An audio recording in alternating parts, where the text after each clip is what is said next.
Now pay attention, people. Here's the annual report of your governing body. Hi, I'm Cindy Tesdall, your governing body president. I feel very privileged to work with the members of the governing body and staff as we look for ways to live out our vision and mission.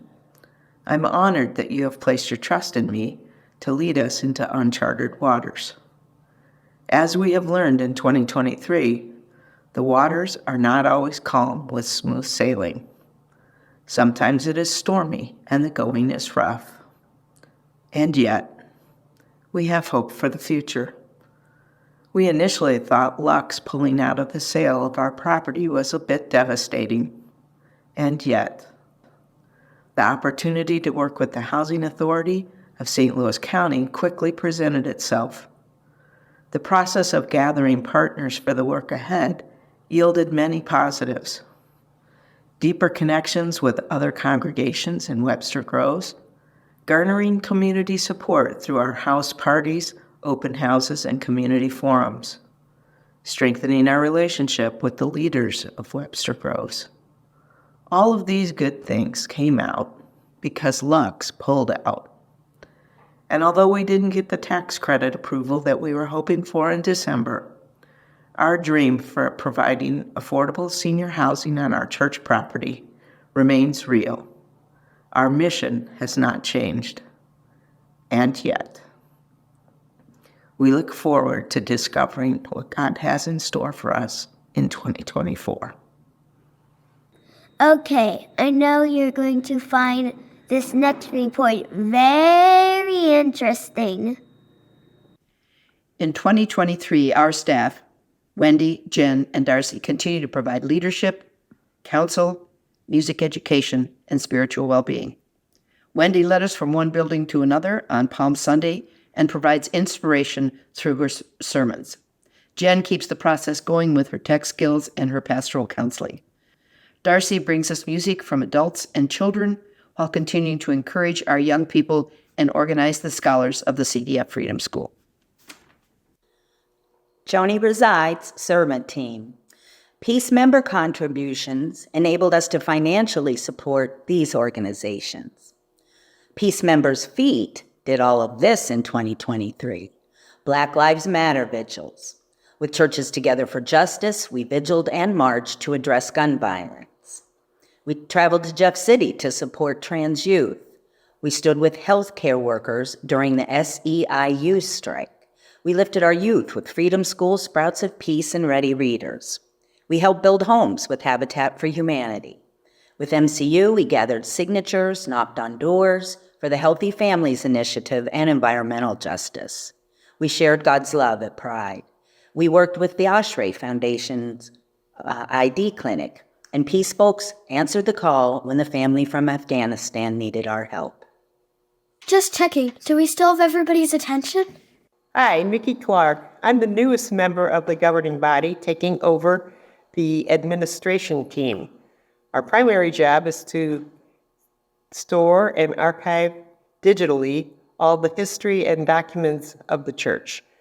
We also are in charge of maintaining the membership rolls and, most of all, ensuring that our staff has the equipment and the tools they need to do their job appropriately. Hi, it's Jeff from the welcoming team. Thank you to our greeters. Thank you to our button makers. Thank you to our website updaters. And thank you to everyone who is helping us extend an extravagant welcome and invitation to come join our mission at Peace. Just checking, do we still have everybody's attention? Hello, I'm Sarah Webster, team leader for worship. Some of our highlights of 23 include our pilgrimage to our new location at Eden, communion in the Commons, multi-generational choirs, our Freedom School scholars leading us in song and dance, a new Saturday morning opportunity for preschoolers through second grade called Young Children's Music, our thematically integrated worship series, and so much more. Worship at Peace is dynamic. Grab a friend and join us. Hello, I'm Ted Laux, Finance Team Lead. In addition to overseeing the day-to-day financial operations, I'm grateful for the team's hard work this year to develop models to support the Senior Affordable Housing Project, and the hard work to move our cash reserves into substantial interest-bearing savings account. In addition, I give my thanks to the Stewardship Circle that conducted a successful campaign increasing the number of pledges over last year. Okay, that was fascinating. Now who's next? Hey guys, it's Summer with your community team update. We've hosted game nights, ice cream socials, sing-alongs, morning coffee, and have found new ways of participating in communion in the Commons. Our quilters continue providing care to those within our congregation and outside of it and are a true showcase of who peace really is. The Circle of Care, Hospitality Circle, and Mary Martha's have all come forward with ways to invoke community in new ways within this congregation and to others. And I continue running our Instagram page where I've been able to connect us to current members, potential new members, and also UCCs across the country.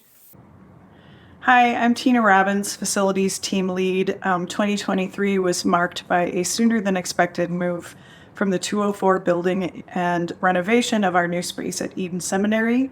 We continue to maintain the 204 space while we wait for new opportunities in 2024. Many thanks to the hardworking individuals who helped to maintain the grounds at 204 and looking forward to what 2024 brings. Thank you. Okay, I know you're going to find this next part really, really interesting. Highlights from the learning team. First, adult learning. During Lent, we read and discussed the book Practicing Resurrection. In the fall, in collaboration with the stewardship and worship teams, the learning team held discussions around housing concerns and how to organize. During Advent, we began holding learning time discussions each Sunday to go deeper into what was heard and felt during worship. Next, Sprouts of Peace continued to have reduced attendance, and the program was temporarily suspended in November due to the war in Gaza. We look forward to reconvening to help rebuild relationships and provide healing. Finally, faith formation. 3 youth were baptized in Eden's Fountain. The 2022-23 confirmation class ended with 5 youth being confirmed.